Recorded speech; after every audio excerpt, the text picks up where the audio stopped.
Hello Yu-Gi-Oh players and welcome to Yu-Gi-Oh! Business Casual. I'm your host, the RJB0. So recently we've been seeing a resurgence of Dark World decks in the competitive sphere. A few of them topped at YCS in Mexico City. One of them got to the top 2 at a previous YCS. I understand that it was draft, but the point is that they are making the top cuts, and with them comes a resurgence of the use of deck Devastation Virus. Now, the player who made the top 2 at the previous YCS with Dark Worlds, who main decked deck Devastation Virus, had his own explanation, which said that in a Dark World deck, it's very easy to put a 2,000 or more Dark Monster on the board, and it beats down Mermails, which is a fair point. Mermails, a lot of the utility cards, the cards that give them the use out of their effects, are under 15.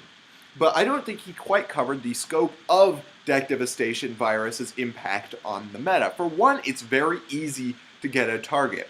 There are a lot of rank 4 based decks in the game right now, which means that anybody who wants to run deck Devastation Virus can just run a crazy box in the extra deck and it will do its job. So deck Devi is very easy to put on the board. There are a lot of synchros that are targets for it, like Colossal Fighter and Cataster, and things like that. So it's very easy to get a deck Devastation Virus off, possibly even easier than it has ever been before in the past, even outside of the Dark World deck. But there's also the fact that deck Devastation Virus hits a surprisingly large amount of the meta. Let's take, for instance, Harpies. Harpies are not a deck you would expect to be using deck Devi against. However, if you think about it, most of their best cards are 15 under. Let's talk Harpy Lady 1. We're talking Harpy Channeler, and Harpy Dancer. Those are 3 cards out of the Harpy deck that are run in basically every Harpy deck that lose out to deck Devastation Virus, not to mention that Summoner Monk also loses to deck Devi. So that's a huge population of the Harpy monsters that are available to players. That basically leaves them Queen. And that's about it. Unless they run Cyber Harpy Lady, which I don't see why people do that. I don't know if they're just like afraid that somebody will Fiendish Chain the Lady 1 and all the other monsters will lose their... I don't know. Some people run Harpy, run Cyber Harpy. I don't get it. I would rather run Harpy 1, but that's a video for a different time. But the idea is deck Devi just blasts the Harpy deck to pieces. Another deck that's extremely popular right now, Girgia, loses horridly to deck Devi. If they go for that, what's it called, the Arsenal into Girgi armor. So they use the only card in their hand that is not dead to deck Devi to get a monster that is dead to deck Devi. That's a fairly standard play for the deck.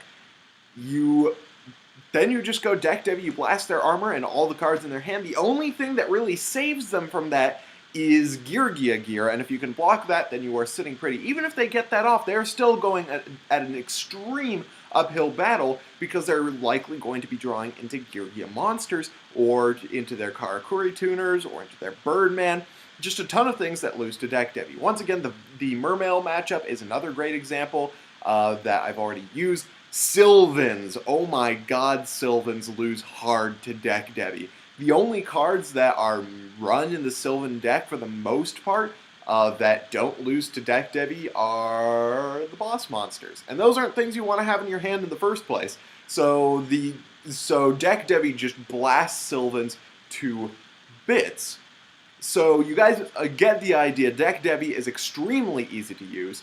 And it beats down a large number of decks in this format. I have been considering siding it, depending on the day at locals and how I'm feeling about the lineup of players I'm going to be playing against. If I want to make a dick move, then sometimes I side deck Devi in Thunder Family. You can run it in just any number of decks, and it destroys so many decks in this meta that it is just a spectacular card. I'm amazed it's overlooked as much as it is. So I hope you guys like this video. If you did, hit that thumbs up button. If you didn't, let me know why in the comment section below. And then, of course, subscribe for more decks, discussion, analysis, and general Yu-Gi-Oh! Shenanigans. Meanwhile, thank you guys for watching Yu-Gi-Oh! Business Casual. I'm your host, the RJB0, and I gotta go get the phone. See you.